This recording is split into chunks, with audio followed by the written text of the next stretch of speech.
अर्जुन चौटाला, बस अब हो गया। अर्जुन चौटाला।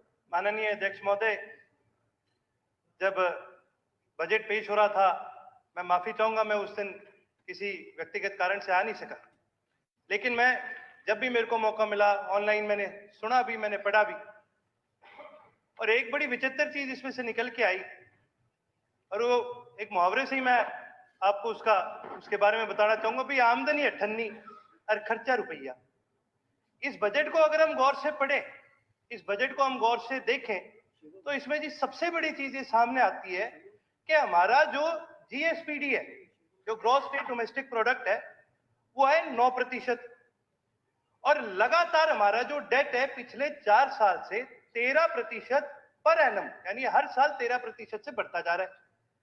आज हमारा डेट है 26.7% है लगभग, और उसके अलावा 2% और डेट है जो स्टेट स्पॉन्सर्ड या जो स्टेट की जो पब्लिक डिपार्टमेंट्स की जो अलग से जो डेट उठाते हैं, स्टेट पब्लिक इंटरप्राइजेस जो अलग से डेट उठाती है, उसकी गारंटी भी हरियाणा सरकार ही देती है, वो भी 2% है। यानी 28% से ज्यादा आज हमारा डेट है, और हमारा जो जीडीपी है वो 9% से कम है। ये गैप अध्यक्ष महोदय जीडीपी और कर्जे के बीच में 20% से ज्यादा है, और ये जो एफएसआरबी जो रिकमेंडेशन देती है, ये इससे बहुत ज्यादा है। आज हमारे पास स्पीकर महोदय, बात तो ठीक है, चलो सारे करते हैं जी, कर्जा इसका नहीं है, कर्जा लोगों पे नहीं आएगा, कर्जा किसी पे तो आएगा, चाहे वो सरकार पे आए चाहे वो लोगों पे आए, कर्जा तो देखो हमारा ही है, और इस कर्जे को कोई एड्रेस ही नहीं कर रहा। और अगर हम इस कर्जे को एड्रेस नहीं करेंगे तो देखो जी, ये तो एक बबल है, गुब्बारे की तरह।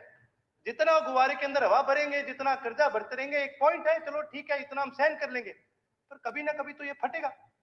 और इसका इससे ज्यादा दूर उदाहरण हमें देखने के लिए जरूरत नहीं है। कल पंजाब विधानसभा का बजट सेशन शुरू हो रहा है, और हमें पता है पंजाब प्रदेश के क्या हालात हो चुके हैं। आज उनके पास अपने एम्प्लॉइज को तनख्वाह देने के पैसे नहीं है। ये नुकसान होता है जब हम गौर नहीं करते कि हमारा जो खर्चा है, जब उसको हम रोकते नहीं है, या फिर अगर हम रेवेन्यू नहीं जनरेट कर सकते, तो इससे जी हमारा नुकसान होता है, और थोड़ा नहीं बहुत बड़ा नुकसान होता है। फिर उसके बाद इसके अंदर 3 प्रमाणित सेक्टरों के बारे में जिक्र किया गया। भाई, बड़ी सरकार ने पीठ थपथपाई कि जी हमारा प्राइमरी सेक्टर से 18% हमने रेवेन्यू जनरेट करा, सेकेंडरी सेक्टर से हमने 29% जो रेवेन्यू है वो जनरेट करा, टेरिशरी सेक्टर से यानी सर्विस सेक्टर से हमने 53% रेवेन्यू जनरेट करा। भाई, सुनने में तो बड़ा अच्छा लगा, भाई सर्विस सेक्टर हमारा इतना आगे चले गया, लेकिन हम एक एग्रेरियन इकोनॉमी थे, हम कृषि प्रधान प्रदेश, और एकदम से हमने जंप मारी सर्विस सेक्टर पे, हमने अपने इंडस्ट्रियल सेक्टर को बढ़ाने का काम ही नहीं करा। और अगर हम अपना इंडस्ट्रियल सेक्टर नहीं बढ़ाएंगे तो नवाचार इस प्रदेश के अंदर नहीं होगा, प्रदेश के अंदर इनोवेशन नहीं आएगी। किसी भी देश को, किसी भी इकोनॉमी को अगर आगे बढ़ना होता है तो अपना इंडस्ट्रियल सेक्टर आगे बढ़ाना बहुत ज्यादा जरूरी है। और इसका एक उदाहरण मैं देना चाहूंगा जी, चीन ने अपने सर्विस सेक्टर की स्पेंडिंग घटा करके अपने इंडस्ट्रियल सेक्टर के अंदर स्पेंडिंग बढ़ाने का काम करा है, और उसका सीधा सीधा परिणाम है पूरी दुनिया ने चीन के ऊपर सैंक्शन लगाने का काम करा, पूरी दुनिया ने चीन को रोकने का काम करा, भाई ये चिप कहीं से ना ले ले, भाई ये ऊर्जा कहीं से ना बना ले, लेकिन उनका इंडस्ट्रियल सेक्टर इतना मजबूत है कि पूरी दुनिया की 100 रोक लगाने के बाद भी उस देश की इंडस्ट्री बढ़ती जा रही है। ये बड़ी गंभीर चीज है सोचने वाली कि जी हमें अपने इंडस्ट्रियल सेक्टर को बढ़ाना चाहिए। फिर मैंने बजट में आगे पढ़ा तो कई सारी बातें सामने आई। फिर सरकार कहती है हम इंडस्ट्रीज को बढ़ाना चाहेंगे, बड़ी अच्छी बात है जी, बढ़ाइए, लेकिन इंडस्ट्रियल सेक्टर असल में तो तभी बढ़ेगा ना जब प्राइवेट इन्वेस्टर आएगा। अब सरकार ने खुद ने डिसइन्वेस्टमेंट के टारगेट सेट करे, यानी अपने खुद के जो स्टेक्स है प्राइवेट स्टेक होल्डर्स को बेचने के लिए सरकार ने टारगेट सेट करे कि भी हम कम से कम 4,000-5,000 करोड़ प्राइवेट सेक्टर के थ्रू प्रदेश के लिए हम जनरेट करेंगे। आपको सुन के हैरानी होगी कि हमने अपना टारगेट कितना मीट करा। पिछले 3 साल में हमने अपना टारगेट मीट करा 1.3%, 1.4%, 2.2%। सर, जहां हम बात करते हैं 4-4 हजार करोड़ रेवेन्यू जनरेट करने में, और हम केवल मात्र उसका 1 या 2% जनरेट कर पाए, पब्लिक सेक्टर के अंदर प्राइवेट लोग आना ही नहीं चाह रहे, तो सर इसका नुकसान सीधा सीधा इस प्रदेश का है। ये बड़ी गंभीर तरह से हमें सोचना पड़ेगा कि अभी हम किस दिशा में इस प्रदेश को आगे लेके जाना चाहते हैं। और इसका एक सीधा सीधा कोरिलेशन क्या आता है सर, कि आज हमारे देश का सबसे बड़ा धन क्या है? हमारे देश का सबसे बड़ा धन कोई ये पैसा या कोई गोल्ड या कोई ऐसी चीजें नहीं है। हमारे देश का सबसे बड़ा धन हमारे इस देश का युवा है, वो काबिल युवा जो निर्वाचार करता है, जो इनोवेशन करता है। लेकिन वो युवा कहाँ जा रहा है? वो युवा देश छोड़ करके विदेश जा रहा है, क्योंकि वहां पर उनको मौके मिलते हैं, वहां पर उनको बढ़ने के मौके मिलते हैं, पढ़ने के मौके मिलते हैं। आज हाउस के अंदर हमने सबने बड़ी खुशी मनाई कि सुनीता विलियम्स जी वापस धरती पर आ गए। पर देखने वाली बात है जी, ना तो हम उनको अंतरिक्ष में भेजने वाले थे, ना ही हम उनको लाने वाले थे। सुनीता विलियम्स जी तो इस देश की नागरिक भी नहीं है। हमारा एक बहुत बड़ा धन है ये, जो हमने खो दिया है, क्योंकि वो अब दूसरे देश की नागरिक बन चुके हैं। और पता नहीं कितने माननीय स्वर्गीय अब्दुल कलाम जी जैसे, सुनीता विलियम्स जी जैसे, कल्पना चावला जी जैसे, और पता नहीं कितने ऐसे बड़े बड़े महान साइंटिस्ट होंगे जो इस देश को पता नहीं कितनी तरक्की की ओर लेके जा सकते हैं।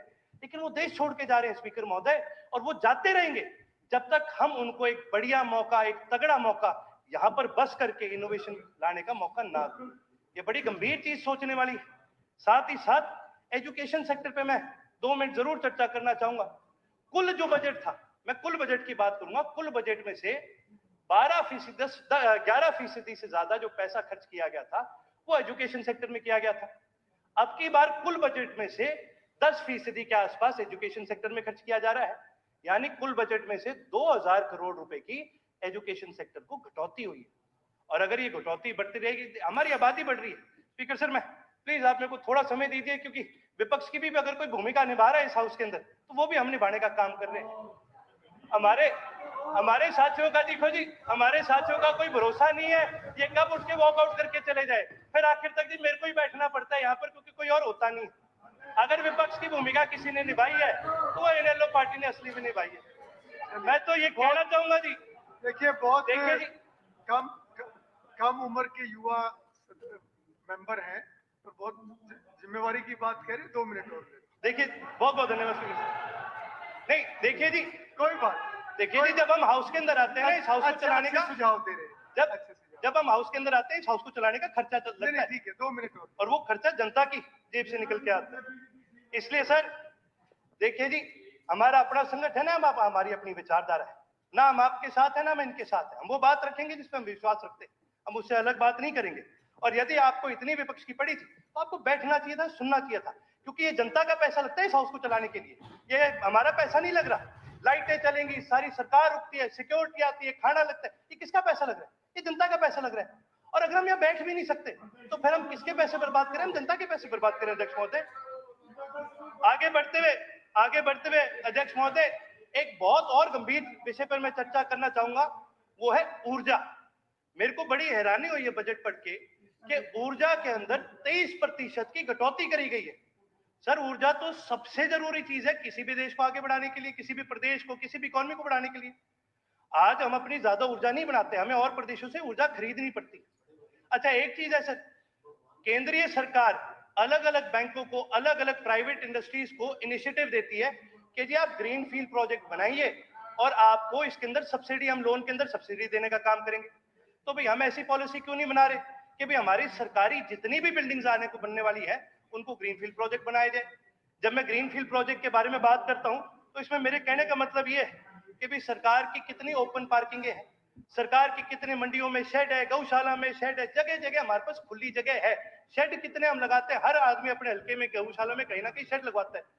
उन शेडों के ऊपर हम क्यों नहीं सोलर ऊर्जा के हम सेल लगाने का काम कर रहे? आज दुनिया में 90% सोलर ऊर्जा के जो सेल हैं वो सारे के सारे चीन से आ रहे हैं। अगर हम अपनी इंडस्ट्री को बढ़ाने का काम करें, हमें वो सोलर ऊर्जा के सेल अपने देश के अंदर बनाने चाहिए, वो लगाने चाहिए, ताकि हमारा जो एक बिजली के ऊपर जो एक बहुत बड़ा खर्चा जाता है दूसरे प्रदेशों पे, उसको हम घटाने का काम करें।